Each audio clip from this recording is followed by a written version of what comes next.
आज हम कक्षा 5 कलरव पाठ 8 करेंगे, मैं और मेरा देश। आज इसका हम रीडिंग करेंगे और कल हम इसके एक्सरसाइजेस। महान संत स्वामी रामतीर्थ एक बार जापान गए। वह रेल में यात्रा कर रहे थे। एक दिन ऐसा हुआ कि उन्हें खाने को फल ना मिले। उन दिनों फल ही उनका भोजन था। गाड़ी एक स्टेशन पर ठहरी। उन्होंने स्टेशन पर फलों की खोज की किंतु पा ना सके। उनके मुंह से अचानक निकला, जापान में शायद फल नहीं मिलते।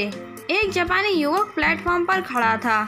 उसने ये शब्द सुन लिए। सुनते ही वह भागा और कहीं से एक टोकरी ताज़े फल ले आया। उसने वह फल स्वामी रामतीर्थ को भेंट किए और कहा, लीजिए, आपको फलों की ज़रूरत थी। स्वामी जी ने समझा यह कोई फल बेचने वाला है।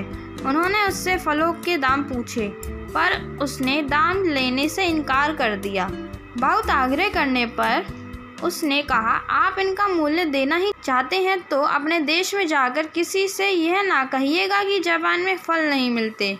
स्वामी जी युवक का उत्तर सुनकर मुग्ध हो गए। उस युवक ने अपने इस कार्य से अपने देश का गौरव न जाने कितना बढ़ा दिया। इस गौरव की ऊंचाई का अनुमान दूसरी घटना सुनकर ही पूरी तरह लगाया जा सकता है। किसी देश का एक युवक जापान में शिक्षा लेने आया। एक दिन वह सरकारी पुस्तकालय से कोई पुस्तक पढ़ने के लिए लाया। इस पुस्तक में कुछ दुर्लभ चित्र थे। इन चित्रों को उस युवक ने पुस्तक में से निकाल लिया और उस पुस्तक को वापस कर दिया। किसी जापानी विद्यार्थी ने उसे देख लिया और पुस्तकालय प्रभारी को इसकी सूचना दे दी। पुलिस ने तलाशी लेकर वह चित्र उस विद्यार्थी के कमरे से बरामद किए और उस विद्यार्थी को जापान से निकाल दिया गया।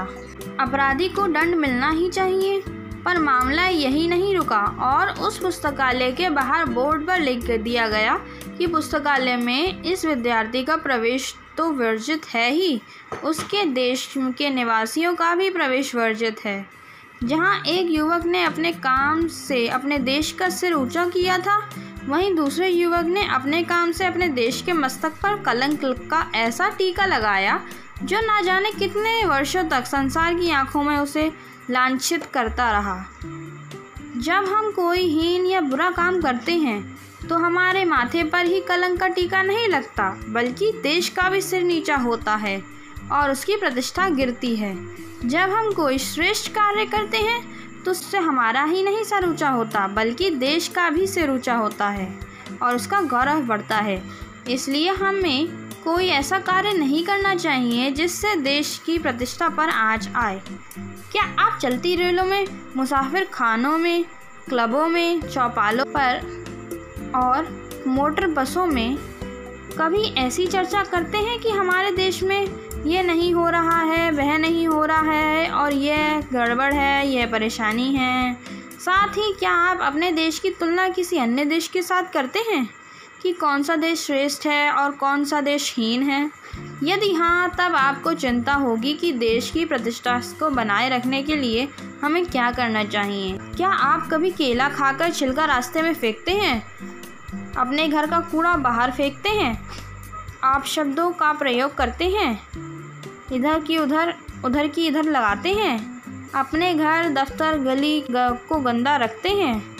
होटलों, धर्मशालाओं में या दूसरे ऐसे स्थानों में जीनों में, कोनों में पीक थूकते हैं? उत्सवों में, मेलों में, रेलों में और खेलों में ठेलम ठेल करते हैं?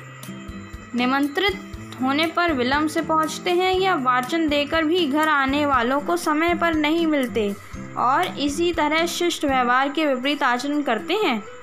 यदि आपका उत्तर हाँ है तो आपके द्वारा देश के सम्मान को भयंकर आघात लग रहा है और राष्ट्रीय संस्कृति को गहरी चोट पहुंच रही है। यदि आपका उत्तर नहीं है तो आपके द्वारा देश का सम्मान बढ़ेगा और संस्कृति भी सुरक्षित रहेगी। कन्हैया लाल मिश्र प्रभाकर।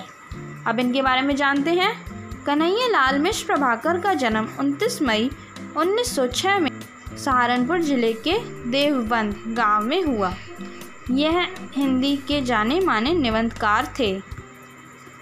इनकी प्रमुख कृतियां हैं जिंदगी मुस्काई, माटी हो गई सोना, दीप जले शंख बजे। 9 मई 1995 को इनका निधन हो गया।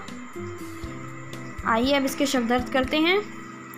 आग्रह, अनुरोध, आघात, चोट, लांछित, कलंकित, गौरव, बड़प्पन, मुग्ध, मोहित, सुरक्षित, अच्छी तरह रक्षा किया हुआ, संस्कृति, शुद्ध आचरण की परंपरा, अपशब्द, गाली गलौज।